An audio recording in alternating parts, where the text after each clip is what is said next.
welcome to the Workshop Therapy Podcast. I'm your host, Andrew, and joining me today for the first time ever, we're going to have two guests, although one Instagram handle, I guess, the Wizard Forge, the Oz behind the curtain, and the Jess behind the curtain. But welcome, guys. Thanks for coming on.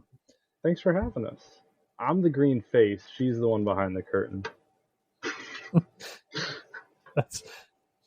I can make all sorts of comments about the hideous big picture and that. So the Wizard Forge, knife makers extraordinaire in Charleston, South Carolina. I have when did I buy that knife off you? It was a couple months ago now. 3 months ago, 4 months ago. Yeah, somewhere like that. But literally my favorite knife. You don't have to say that. Thank you so much. No, it's true. It is true. It's to be fair though, I only have one other custom made knife. So I mean, the reality of it is the rest of my knives are like buck knives and, Gerbers. So hey, I mean, sometimes it's hard to compete with those. Some of the good ones.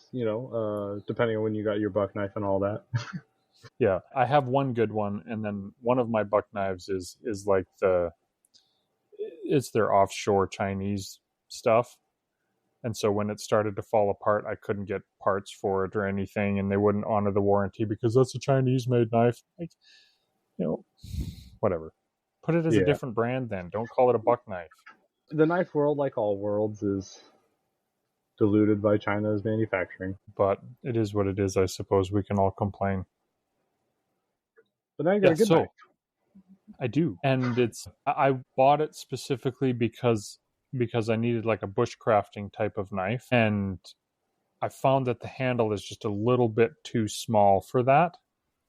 However, it is the perfect size for just like, it's always in my pocket. Like I'll just slip it into my pocket and it's there. And I have a fixed blade knife in my pocket all the time instead of a folder that I'm always worried about folding and, taking off the tips of my fingers. Yeah, absolutely. And from what I can tell where you're at, a fixed blade is a little more capable knife for you where you're with what you're doing. Yeah, it is. It is. And that's, like I said, it's my favorite go-to knife. I had a question for you though. Your logo, which is very cool.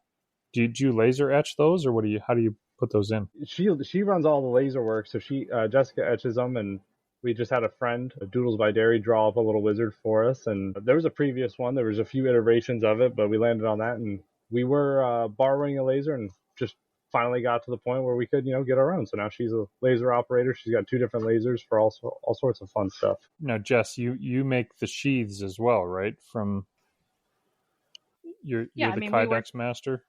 We work together on them. I mean, I mostly pick the patterns, to be completely honest. I kind of strong arm him with matching the handle material to the Kydex sheath. But he presses them, and he's even designed kind of his own press that we get cut out by our friends Laser Bros in North Carolina. And he puts the foam in them himself and everything. But we really have to work back and forth on that. It takes both of us just passing them back and forth. But I drill the holes in them and help him cut them out and shape them. All of that. I do the straps. I put the eyelets in them. So it's just really passing them back and forth. And I make sure that they actually will go in and out, because it's if I can't do it, then we can't expect the customer to be able to do it, because he'll leave them super tight. But yeah, that's kind of how it is with everything. I don't do anything that throws sparks, but other than that, we are just constantly passing everything back and forth so that he can be on one step doing that 100 times, and I can be on the other step, undoing all of it or getting it ready for the next step. So you lose a knife one time and you make all your sheaths too tight. So do you guys pre-cut all your knife blanks, or do you get them pre-cut, or do you just straight from square stock? So we used to do it. Everything was just cut from a template. She would run the bandsaw for 4 or 5 days straight and just, cut everything out, and we would shape it all. But once we got all of our designs kind of figured out and got confident that this is what we were going to do, we started ordering water jet blanks from, New Jersey Steel Baron, and they just cut them out, send them to us in bulk. We do, probably about 82 is the most we get of one model at a time, but that's our Gremlin. That's the little short blade with the ring, the really steep grind on it. Yeah. People love that too for the EDC size. That's our number one selling knife. I've made more of those, probably 4-to-1 ratio, than everything else. I feel like that's, if you see a knife, you'll know it's ours, if by the shape, Although the one you got is our first model that we like set on. The Marshall we had first. That was, we were trying to produce and push, and it's just it's still loved. Everyone, always tries to get the Duty Marshall. Just dropped the slightly bigger version that may meet your bushcraft needs, but that one we've been pushing much longer. Yeah, I like it. Like you guys spot on the ergonomics on it. Like, it just feels nice in the hand. It's like it's the perfect length for I'm not a fan of short bladed knives personally. Like, I know lots of people like them, but I like that 2.5, 3-inch blade length is kind of as short as I like to go. Yeah, we actually made the Gremlin 2.5 because, like, all the manufacturing plants around us have restrictions, and one of the restrictions is the blade length is 2.5 or smaller. So the Gremlin we made so that all of our friends locally who wanted a knife, could still carry it at work. I've always wondered about the whole, like, you can't bring a knife into here. The restrictions on that, I don't understand those, because a knife is such a useful tool to have in your pocket. Yeah. I always joke around, like, 200 years ago, if you didn't have a knife, life was really difficult. Like, I mean, you get it. Yeah. I was at a family reunion last summer. No, I guess it was 2 summers ago now. Anyway, and my aunt was wandering around trying to find somebody who had a pocket knife or a knife because they needed to open something, and I happened to be talking to 2 of my brothers at the time, and we're standing there, and she comes over to us, and, okay, I've asked everybody, but you're Neil's boys, so does one of you have a knife? And so, of course, we all pulled out a pocket knife and and she took one of them, and off she walks and comes back and says, how did I know you guys would have a knife? It's because we're wearing pants. That's why. Not dressed until you have a knife in your pocket. I am guilty of running out of the house without my knife all the time, but I'll at least have my Leatherman or something on me. I'm not, I'm not naked or nothing. But if I'm sitting at my desk, I tell you what, we got knives all over the place. It's getting to be a problem. That's actually there since you had that very satisfying click on the sheath. Is that just like a property of Kydex, or do you have to kind of like tweak things to get things to latch in that way, the way you do? It's definitely a property of Kydex. One thing that I focus on to get the nice retention is, where you can fit points of expansion, but not, cut so far down when shaping that you lose kind of the recurve. You want it to go over and back so that when it gets in, you find that stopping point and then just get the click, because it has to expand and then return.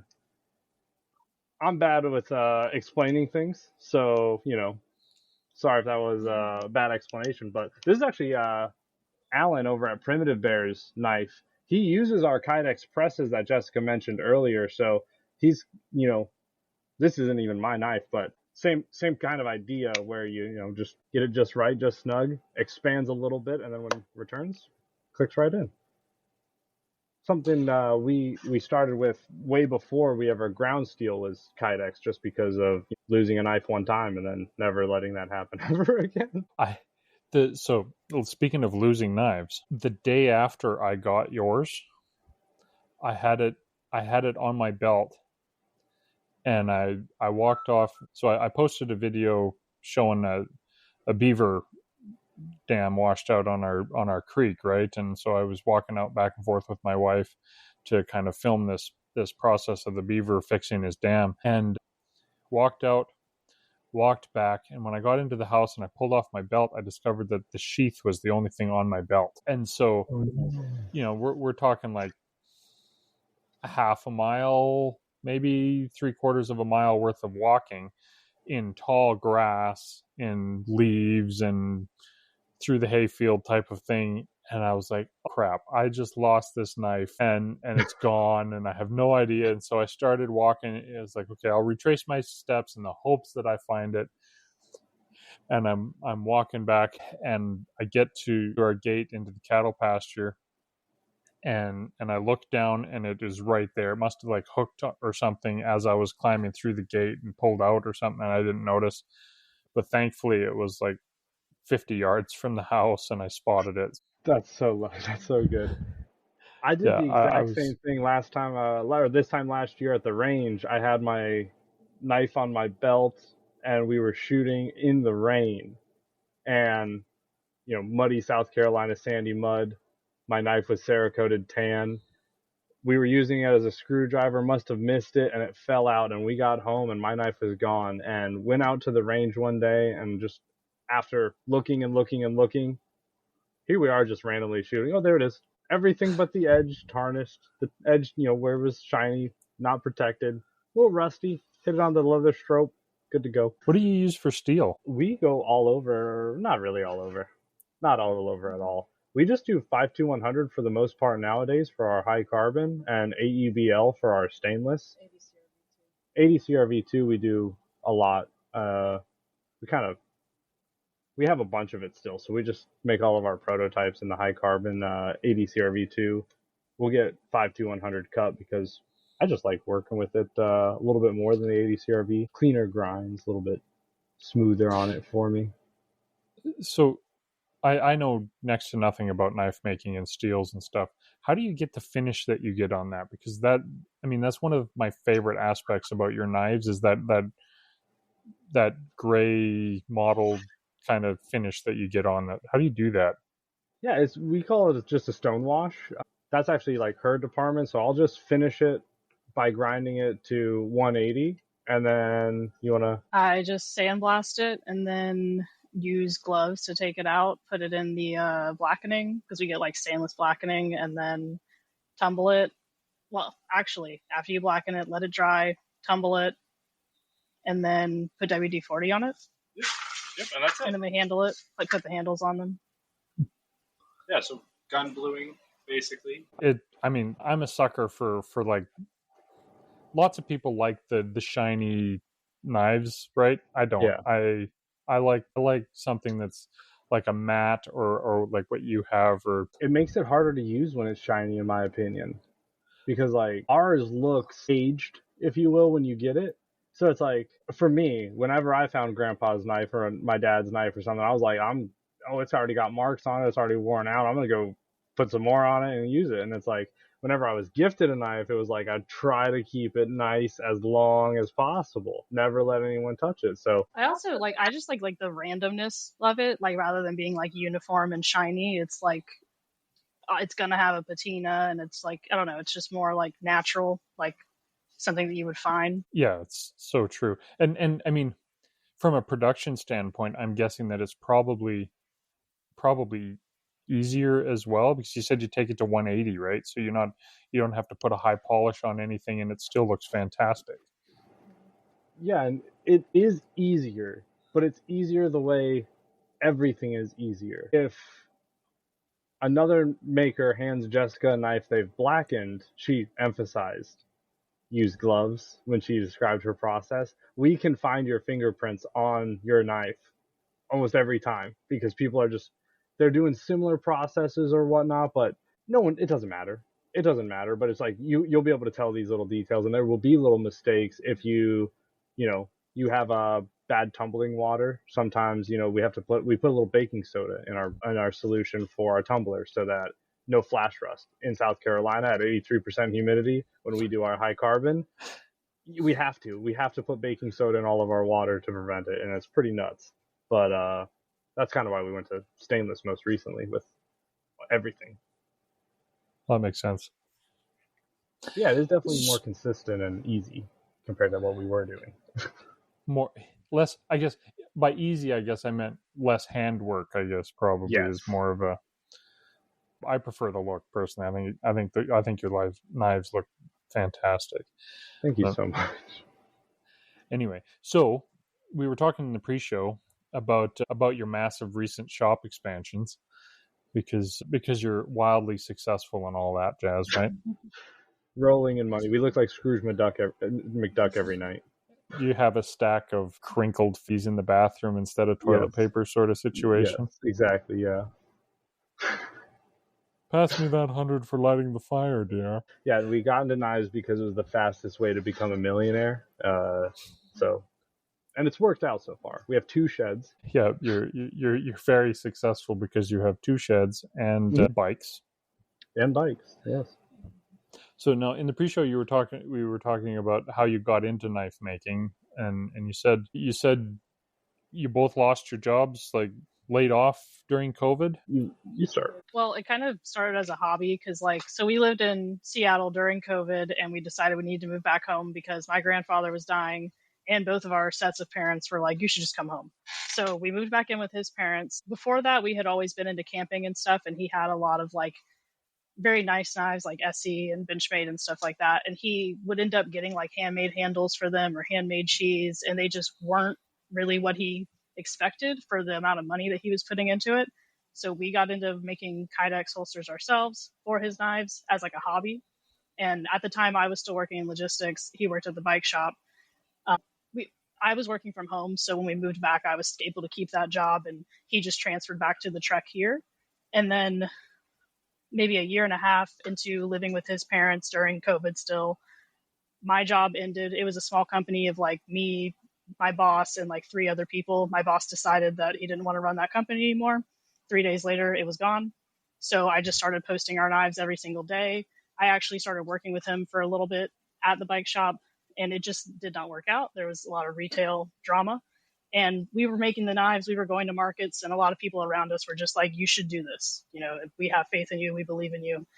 And it's not been easy, but I mean, we're doing it, kind of. People say it's so nice you can make a living like that, and it's just, we're not quite making a living. Not for 2 people at least, but we're doing it. All great things take sacrifice. Well, let's see. So you guys, you said you've been together since high school or shortly after there, right? Just about 10 years. 10 years. Oh, so you've made it past the 5-year together thing then. And so now you just need to make another couple years, and you're past the 5 years in the business, and you're pretty much successful at life, right? Hopefully. Hopefully. We're gonna give it our all. We always tell people we're not gonna give up easy. So, and we've put so much into it. It would be hard to, because some people are even get a part-time job just to supplement. It's it takes away so much. It takes away so much effort that we put into it. Because we're on 25, 26 days straight because we had to go out of town for an event, and then we got our shed the day after the event. So up until the event, working nonstop to move everything because we had to get out of the last property because of the lease. Then it was finish everything out of a 40-foot container and a generator with the help of Primitive Nut Bear Knives, this shop as well. And then go out of town for the event. And ever since the event, we've been doing the shed. So it's yeah, it's a lot, but sorry, I got caught up in my words there. If we're gonna be poor, we're gonna do it ourselves. I ain't gonna have someone tell me how to be poor. I ain't gonna have someone paying me to be poor. I'll do it myself. That's the whole problem with being self-employed, right? You'll work 80 hours a week to avoid making less money than working 40 hours a week for somebody else. Heck yeah. They at one of the corporate places I worked for, they thought I was cooking the books. I was doing so good. They came in and found out I wasn't and sent me around to do training. So it's yeah, I'm not, if you can't trust me and then you see that I'm doing it right and you still want to pay me, it's okay, well, you just greenlit me to go do it myself. All I need is the time to build it up now if you think I can do it. Yeah. So there's this kind of leads into why I wanted to talk to you guys, because number one, you're in a situation where I think a lot of people would like to be. There's so many people out there who are like, "Oh, I want to work from home. I want to be self-employed, doing the thing that I love doing." And then there's the other group of people that oh, I would love to work with my significant other for the rest of my life. That's a wonderful thing. And being self-employed and being married, there's a lot of people who don't realize that there's a lot of stress involved in that. And so I'm curious to how you guys have managed that, working together being together nonstop, you have to be pretty good friends in your relationship in order for that to survive, if you ask me. Because I know lots of people who, oh yeah, I love my spouse, but I can't stand being next to them all day long every day. Oh yeah. We have people tell us that exact thing, and then 15 minutes later on in the conversation, and that's why I'm going to quit my job to go help him. And it's like, go talk to her. She's never told anybody that's a good idea. We were joking at the event. We're lucky we're here. This move may have ended the forge. And it was a little bit of a joke, but it's like, it's stressful moving. It's stressful running a business. Every bit of stress, it's like, dumpster's already on fire, and the only thing left to throw is the full gas cans on it. So, it does get stressful, but at the same time, it's like you were saying in the pre-show, I was friends with her well before, we were dating. I love saying it. She dated my best friend first. So it's like, years after them, we got together and such, but it was just like, we were friends. We were driving around in the car. We were hanging out, just like people, just homies. And so, yeah, we are definitely solid friends well before that, and solid friends well after it. You want to say something? I don't know. I just want to be candid and honest and stuff. It's just we know a lot of other knife makers who it's like their wives don't make knives with them, but they still have to deal with the business very much so, especially they're more successful than us and dealing with way more volume than us. And it's hard for everybody, I think. And it's at least a lot of knife makers we know tell us oh, well, it's easy for you, you have Jessica supporting you, and it really is kind of discounting both of our efforts that we're putting into it. It's very hard, and I work really hard and he works really hard. I definitely help him in ways, but I'm not really I don't have any deep thing that I'm going for when I'm saying all of this. I'm just saying what everybody's kind of said to us all the time. People are always saying they're jealous that their wife doesn't help them, but they don't understand that their wife's doing everything else so that they can make knives and have that opportunity to do that. And that's a huge deal. And them not appreciating that is probably why their wife's not in the garage helping them. And I mean, well, so that kind of helps me lead into something. Since we got together, when we were friends, we were sitting in the garage and he was working on knives and not knives, bicycles. He was a bicycle mechanic, and he would build things all the time. He did art. He spray painted sweatshirts and sold them at school. So we've just always been hanging out in the garage and going camping. So it's just a continuation of that we've it's what we've always done. If we weren't working, we were in the shop or in the garage building something or making something. So, and that's why I was originally okay with getting all this machinery when this was just a hobby, because I knew if he doesn't end up making knives forever, he could still make furniture, or he could do something else with this. And with it being COVID times, I was felt like the end of the world. So let's have tools. Why not? Yeah, I used my stimulus check for the bandsaw that she used to cut out our first 300-400 knives. It's in the rain right now. That's where I mean, so many people, I think, with stimulus checks, and in Canada we had what's called CERB, and free money, which it's not free money, it's just ridiculous. But so you put it towards something that actually provides value versus let's go to the restaurant. My first one, I bought a gun. So first one was sorry. Second one, yes. So she dated your best friend. I have a confession to make about my wife. I usually don't say this on the podcast. She was my girlfriend's friend, but that was very, very separate apart. But I think that's really important. So how do you maintain being friends and significant other and employees of the same business? Mostly she treats me like a child and puts my gaming headset on and just lets me talk to my friends while I play my video games, and then she goes and gets her free time. Other than that, it's just, I mean, we're both just, if you don't have the same goal, that's really, I think, one of the main things is we both have the same goal and ambition to make it happen. And like she's saying, and kind of when we were joking when we in the pre-show, how some people don't know it's two of us because we don't put ourselves in front of the camera. But at the same time, we don't always put ourselves in front of the camera. Some people don't know what I look like. Why do they assume it's always just one person anyway? So, and then at the other times, we'll get people who go, oh, you're representatives of this company, this $1 billion company that just manufactures knives, and you're just at this little show as representatives. It's like, Oh no, I make them down the road. So it's like, sorry, I've got off topic yet. Also, last year we had to move our shop, or maybe 2 years ago at this point, and I did have to get a part-time job for a little bit. And while I was working there, I kind of realized that I was treating my coworkers better than I treated him.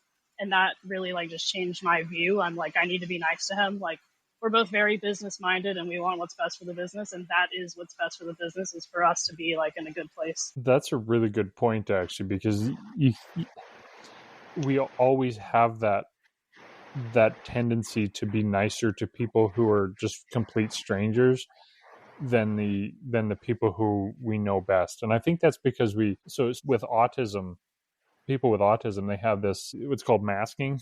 And so if they're a high functioning autistic people, then they'll learn certain skills to mask the fact that they're different than everybody else. Everyone likes them because they figure out what that person likes and pleases them. Yeah, that's one strategy that you learn, but then when they get comfortable at home, that's when you see like, oh wow, wait a minute, why aren't you doing this in public? And it's because they feel safe and they feel comfortable, but at that same time, that safety and comfort also increases the negative behaviors, I suppose. Yeah. So that's a fantastic realization to come to. It's like you feel safe being mean to your mom because you love your mom, and she knows that, and you know that she loves you too. And I think that's the other side of it. But then if that continues for a long term, then that becomes toxic and that becomes detrimental.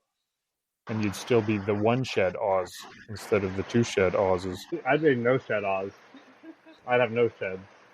It'd be all hers. So do you guys like schedule some time for like me time, or schedule time away from the shop and say, Saturdays is our time to go do some camping or to go meet with friends, or how do you manage kind of like the stress of being self-employed and being each other's everything? I would say we haven't planned anything. We need to.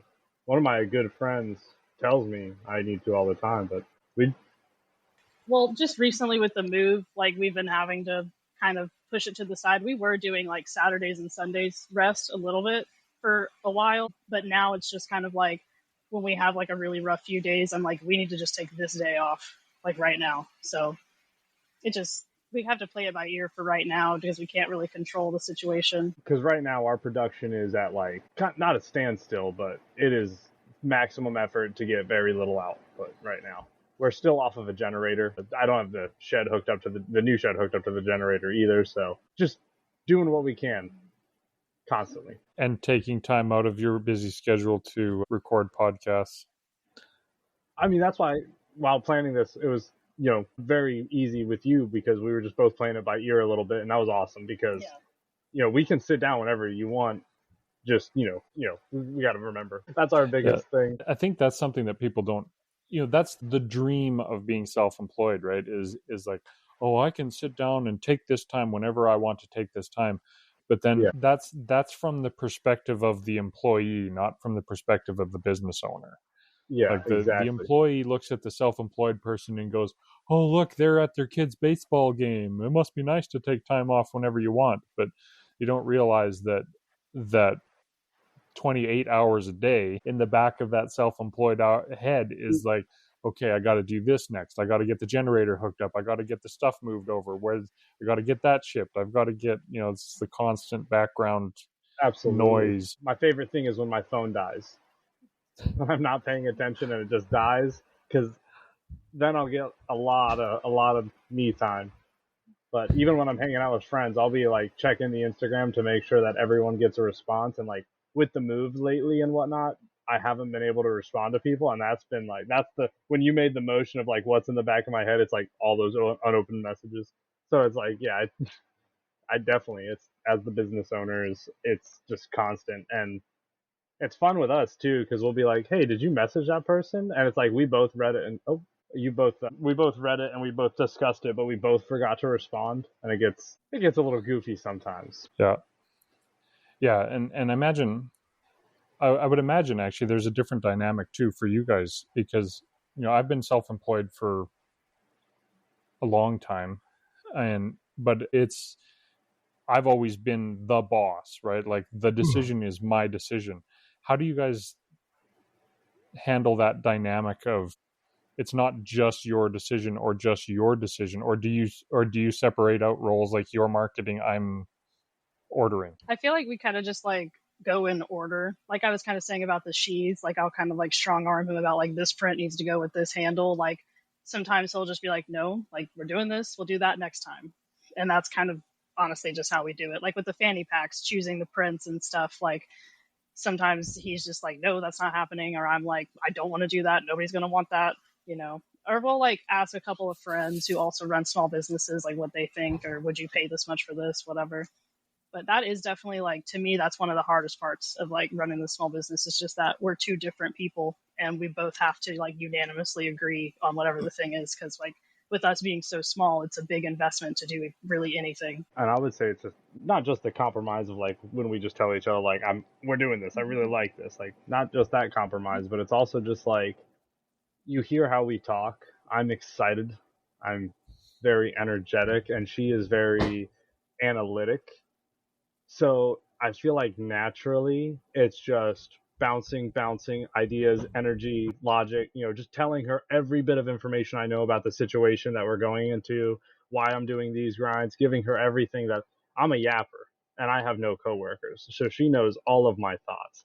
And then she gets to process them and really line me up for success as well. So it's not just compromise, but it's it is definitely a working together situation where like the technical things that do not matter. Well, I mean, like, we like saber grinds because that little flat spot is just always nice for us to laser on and get a nice little pry when you're batoning something. But just a preference of what our style is. So we discuss how high we want to go and the angles that we set and all that stuff. That stuff doesn't matter as much as we get real aggressive about the kydex. We're like, no, we're doing this pattern. I think that's probably important though, because I was recently reading a study.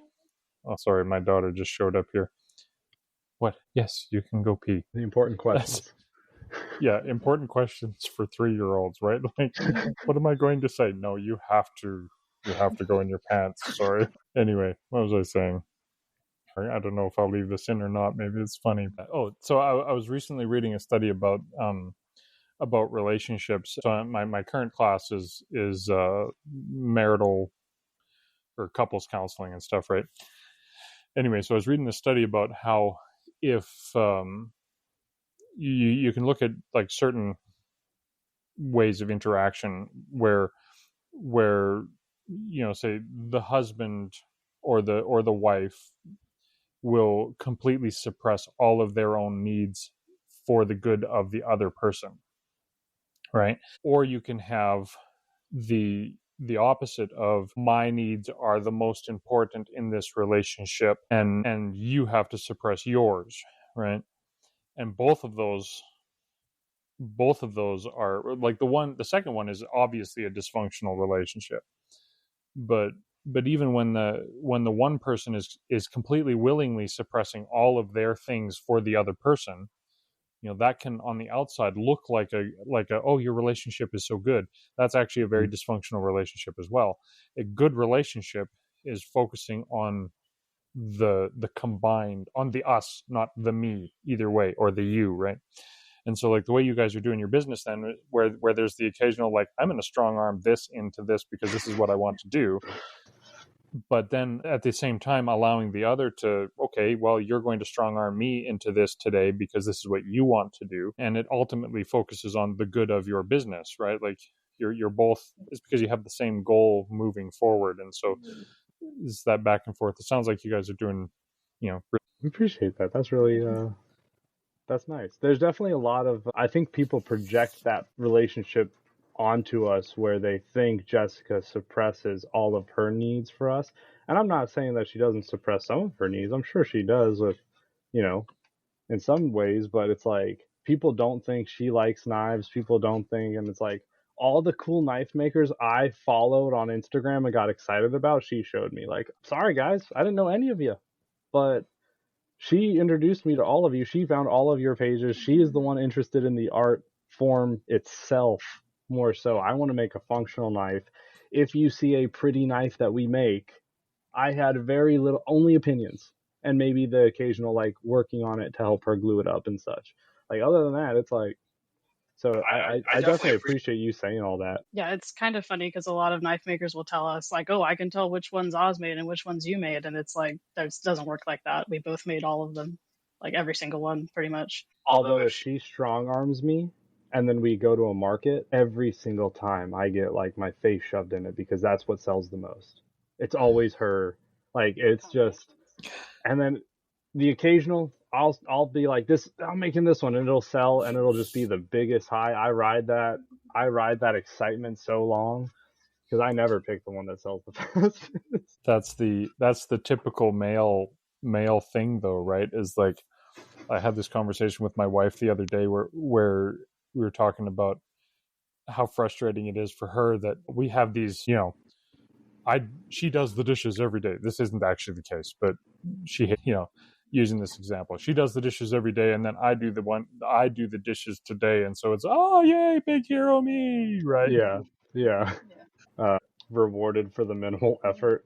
Yeah, and that's one of the reasons another reason that I wanted to talk to you guys, because I did know that it was the two of you doing everything, and I was curious about how that broke down. But unfortunately, so many crafts or skills that are out there on the social medias, there's the assumption that, well, it's the man who's doing the work and the woman who is, maybe she's doing the photography or the bookwork or whatever, but the knives are clearly yours and she's supporting you, which is an unfortunate stereotype, because some of my favorite creators are actually women, right? And not to say that they're better or the men are better or whatever, but I think everybody has their specific perspective and like I don't know if you're familiar with Kalthoff, forget how to say her last name, Axes out of Sweden. I'm not.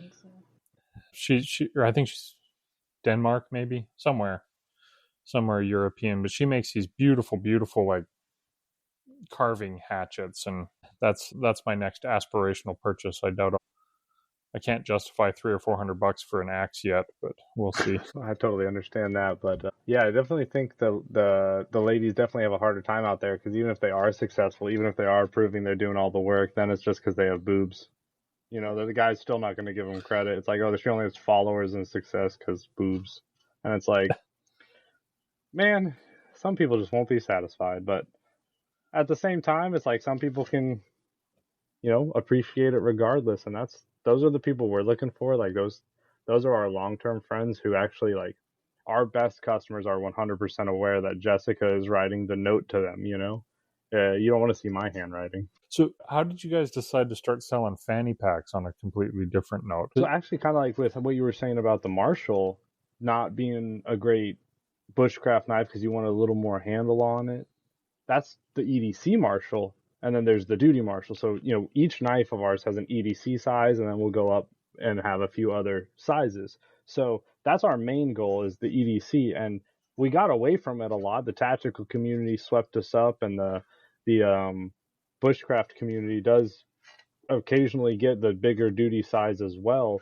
But the EDC community is just so much easier. Everybody wants to carry their expensive knife every day. You don't want to pay $250 and have to only use it on the weekend. So it's like, it makes it more fun of a purchase, in my opinion. Head On Tactical first made us wallets for our EDC. I don't think I even have my wallet in here, but so he made us some wallets thinking like, oh, that'll hit the EDC market. And then he's like, oh, well, you need somewhere to put your wallet. Let's make a fanny pack to match. And with him being the maker, we told him we just want him to be proud of his product and make something that he appreciates. And the gentleman who actually drew our logo, Doodles by Dairy, his wife, another husband-wife duo, she does embroidery and he does animation. So like, he'll sell his merch and she'll produce it. So it's a great little system they have. And then she obviously lets us make our patches with her, and she does patch orders for other people. So she embroidered the Head On Tactical fanny packs with our logo. Head On sewed them up, and then sends them to us too. So it's a 3-maker collab, technically 4 if you want to count dairy. Anything to work with small. And we get the comments of they're expensive, and it's like, yeah, they're 100% made in the USA, designed in the USA, made by small people who are wanting paid too. So if you want the Amazon one, get the Amazon one, but this one's got more heart and soul than that one will ever have. So well, but you have to admit this, that you are taking jobs away from children in China. You should feel very selfish of that is those true. poor children. They don't have jobs anymore now. The fanny packs from China that have heart and soul are literal. They have literally taken the heart and soul of China. But yeah, so that's our main goal. It's like just to support our friends who have supported us and to keep doing that. It's like we made a couple bucks, they made a couple bucks, and guess what? Everyone who got one has a limited edition, one-off fanny pack from Head On that has our logo on it. So it's like they get to use it, and like we said, use it all the time. So I use my fanny pack daily. People always question that. And it's like, I actually use mine daily. I go to Lowe's daily. I hate it. Compliments. We get compliments all the time. Yeah. That's yeah, it's, I think that's kind of like the aspirational thing for everybody, but nobody's willing to, well, very few people are actually willing to put their money where their mouth is, right? Like being able to say, I bought the thing that was made by my friend and he helped me make this aspect of it, and that community manufacturing, and then being willing to pay I can buy a fanny pack. I don't even know how much yours are worth. What do you guys sell those for? That's insane. In my mind, how do you get the price that low? Thank you. Especially when it's like the people who are talking about it are wearing our Terex jackets. It's like, take your night vision off. Maybe you can see better. I don't know. It's and not all of them, but it's like we get that a lot where people in fancy cars and people showing off wealth online tell us like your knife is too expensive. It's like, bro, you're destroying your whole image right now. Yeah, but you're taking a picture with your iPhone that costs you, $1,600 that you're going to throw away next year, and and then you're going to get the same exact phone. Yeah, $1,600. It's not the same. It has a different letter on it. Come on, let's be honest. But yeah, I guess you have to upgrade because they do downgrade your old one, right? They install software that slows the old ones. Not officially anymore. Not officially anymore. I like that. But no. That's the thing that economics blows my mind. Like when I was doing my master's in nutrition, I ran across this study that it was talking about import and export of potatoes in the U.S. and the U.S. I think it was in 2009 that this particular data came from, but in 2009 they exported 1.8 billion tons of potatoes, or million tons. Yeah, 1.8 million tons of potatoes, somewhere around there, and then in that same year they imported 1.6 million tons of potatoes. It's like, how does this make sense? How does that happen? And so in your case, I'm like, how is it, number one, how is it possible to buy a fanny pack from China for $25 that was made by people, shipped across the ocean from materials that probably came from North America, or a good chance came from North America. Yeah. So they got shipped there, and then it gets shipped back, and then you pay $25 for that plus free delivery overnight from Amazon. Somehow they created busy work to manipulate money into nothing. Yeah. And then you guys, on the other hand, you have a collaboration of 4 people building a thing by hand from materials that got, let's be honest, probably came from China, because that's where everything is made now, all the raw materials. They are Kedora brand Kedora, so I don't know where Kedora is made, but maybe it's US. So then it shows up, and then you all have your hand in it, and then you can make it for $110, and people think that's expensive. Not everybody. Thank you everybody who supported them and bought them, because we almost completely sold out of this run. So not everybody. It's just we've seen a bunch of comments where it's like they upped the price, and it's like, yeah, we did not make $1 on the last run. Between shipping them and whatnot, we didn't, and shipping went up, and so it's like USPS just upped their shipping rates again. So it's like, and we did not. So yeah, I agree. I personally agree with you. Knowing how numbers work, and because that was my job at my bike shop, my service manager job was checking a bicycle for X amount of dollars was the goal, X amount of bikes. So I was honest. I would tell people this is why I'm doing all of the work, and I'd get them to agree. But it's like I would look at every number of everything, and it's like if I added one brake cable for $4.99 to every work order, because let's be honest, brakes are important for safety. Having a fresh cable, that's a good reason to do it. $5 cable to 1,000 work orders, that's a lot of money. So these people don't realize it's like we're not. That's how you make money big term. I only have 30 of these. I have 30 total. There isn't 1,000 of them to go around. You're going to get this limited one, and then you get to show it off. Guarantee you, someone's going to put it on a reseller market and sell it for $500. Like that's just how this EDC community works. Some makers actually have like, I believe Alex Steingraber does a lottery to be able to purchase. If you get to be able to purchase, it's your knife forever. If it hits the secondary market and he finds out, you're permanently banned from buying his product. And I'm not sure if that's 100% how it works, but I've seen how that works in the past. And it's because he'll sell his folders for $1,200, and the next day they'll go up online for $4K because it's a lottery to buy it. So he's creating value in it. And that's what we're doing or trying to do for y'all as well by making it limited and switching up the design each time. So just like our knives, our fanny packs, every single one of them is different, made by hand. We can't make them identical, and the next batch is going to be an upgraded version. So I think there's a lot of value. Yeah, and to be honest, I mean, I'm a child of the 80s, and so fanny packs are totally uncool, and I could never wear one myself. So I won't be buying one, no offense. That's fine. Oh, yeah. I think they're great.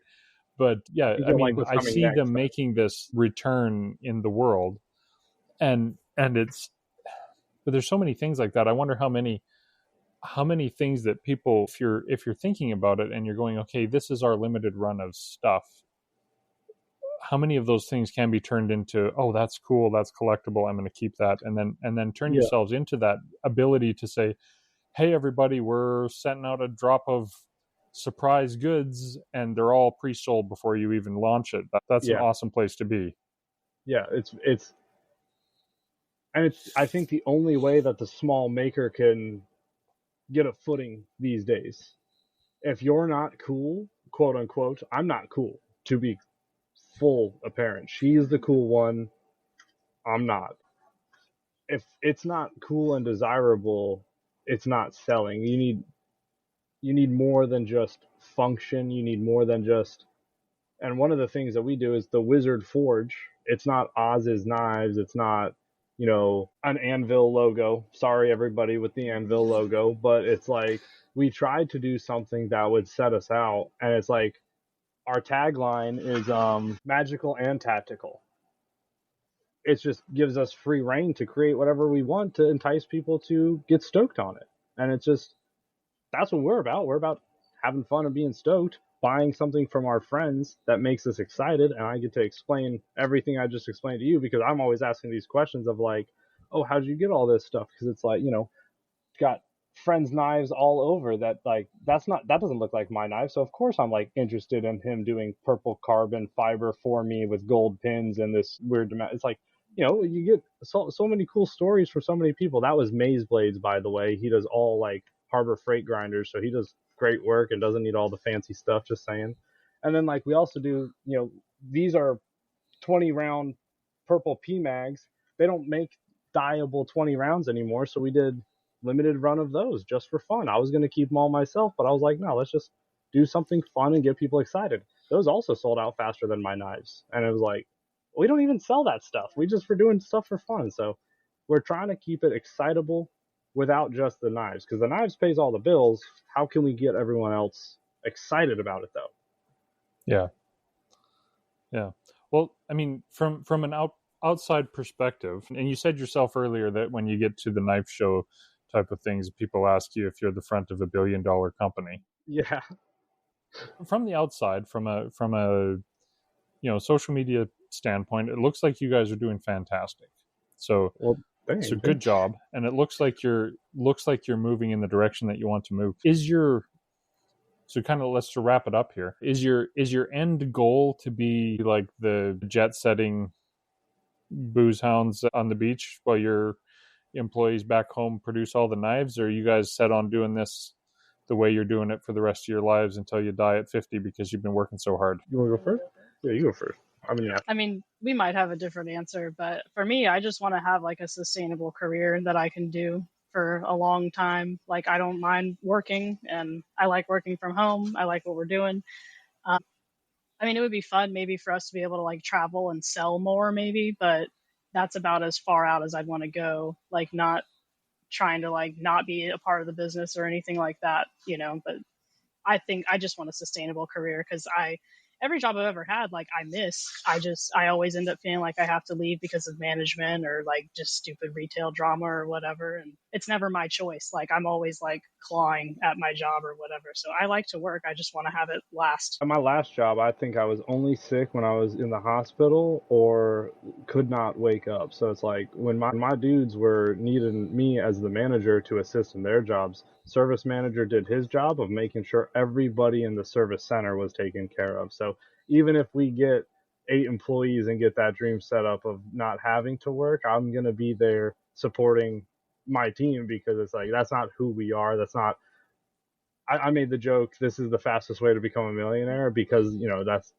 crazy. That's insane. So it's like, there's no reason we started this to enter that by any means. Most I could ask for is, like she's saying, just maybe get to go to bed a few times, not having to worry about the bills. Yep. That's the unfortunate reality of life, though, right? For so much of the world now is like, wouldn't it be nice to be? I told my wife, I forget who was. Somebody said something about, oh yeah, buying this thing, and I don't even remember what it was now. But I was like, I would like to be able to just buy a belt without having to think about it. Right? Just drop down the cash and buy a $150 belt without saying, oh, yeah, let alone a car.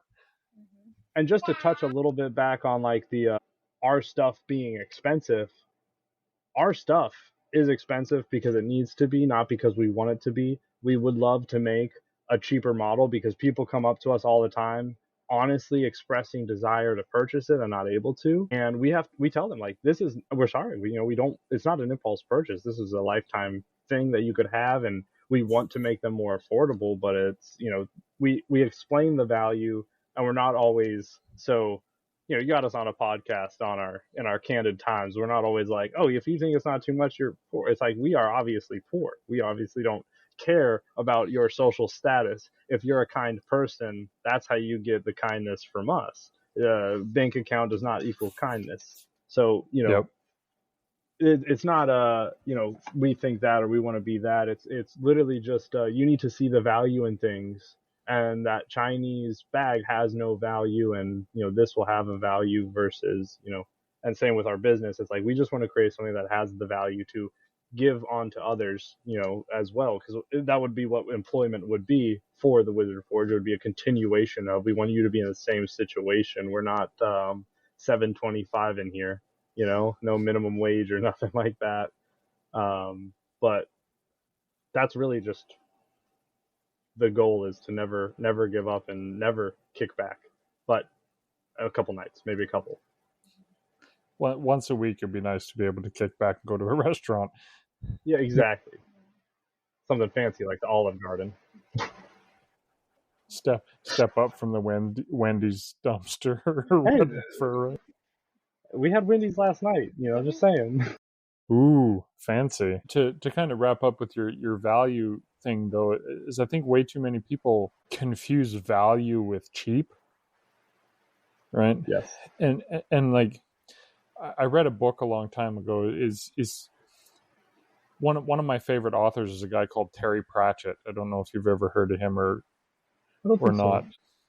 But he has this one character who explains economics to people, why rich people get richer and why poor people get poorer.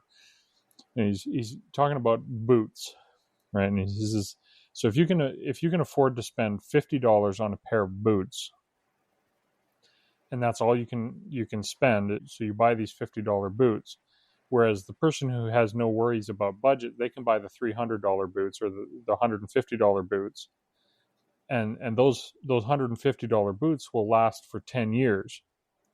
Whereas the person who's buying the $50 boots, they're going to have to buy a new pair of boots every year because they wear out. And so who actually ends up spending more money at the end of the day? Yes. It's the person who bought the cheap good. Yeah. Right? And so you get trapped in this cycle of poverty where you're buying the cheap stuff that ends up being more expensive. Yeah. And that's like my buck knives are a perfect example of that, right? Like I spend, I don't even know, probably $80, I think, on the cheap Chinese one, and the bolts, the screws started coming out on it, it's fall apart, and I can't use the stupid thing anymore, and I can't get, buck knives lifetime warranty meant nothing.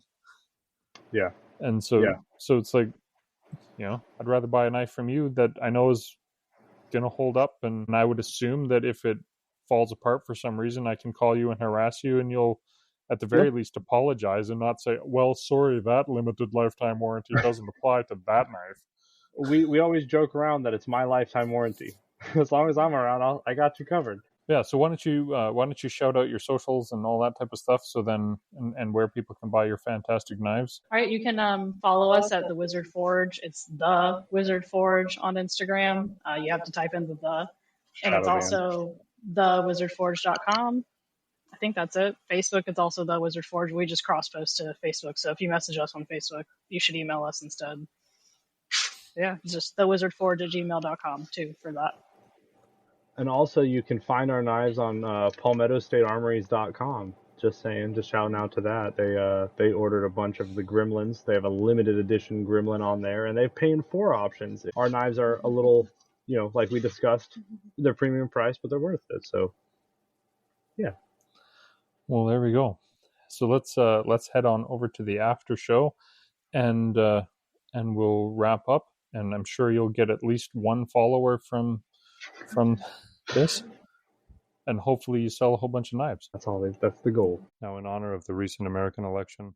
All right, folks, listen up. Listen very carefully, because this is a big, big thank you, okay? I'm talking about the greatest group of supporters in podcast history. Nobody's seen support like this. These people, the founding fathers of workshop therapy, they're huge, they're powerful, they're absolutely tremendous. Without them, this podcast wouldn't even exist. That's right, they're the best of the best, folks. First up, we've got Matthew from Artigiano Serio. Let me tell you, Matthew is one of the most serious craftsmen out there, folks. This guy, he's making woodwork great again. Unbelievable. People are talking about Matthew's work, and they're saying, wow, Matthew's stuff is serious. No games, just greatness. Then there's Brad of Brad's Customs. Brad's amazing, okay? This guy's out there doing custom work like nobody's ever seen before. He's taking things, making them his own. Just a true winner in every sense. Everybody knows it. Brad's got this podcast back like nobody else. Now, Keith from Blackthorn Concepts, let me tell you, this guy is a rock, solid as it gets. People ask me all the time, they say, how's the podcast so strong? And I say, it's Keith, okay? Keith Scuff's grounded. Keith is the guy. You're welcome, folks. And then there's Eric from Overall Makerworks. Now, Eric is a worker, folks. He's got grit. He's out there. He's making things happen. Everybody loves Eric. Without him, we're nothing, folks. Seriously, Eric is incredible. Next up, Brandon from Tectonic Creations. Let me tell you, when Brandon shows up, it's a seismic event, all right? This guy's work shakes things up. People are talking about Brandon. They're saying, Brandon, he's like a natural disaster in the best way possible. You can't make this stuff up, folks. And of course, the Grant Alexander. What can I say? People, they love him. They admire him. He's got style. He's got swagger. Some are even saying he's the best supporter this podcast has ever had. And they're probably right. Grant's making workshop therapy absolutely unstoppable. And yes, we've got Ed Johns from buttjoints.com. Ed's, let's just say he's got his own thing going on, all right? He's got a unique style. Some people might even call it, well, basic, but that's all right, folks. Ed's doing it his way, and we respect that. It's special. Now listen, if you want to join these tremendous, incredible supporters, you need to reach out. I want to hear your questions. I want to hear your comments. Send them to questions at Workshop Therapy. And if you've got what it takes, if you're ready to be part of something big, go to Patreon, folks. Join the winning team. Make Workshop Therapy stronger than it's ever been. Thank you, folks. Thank you very much.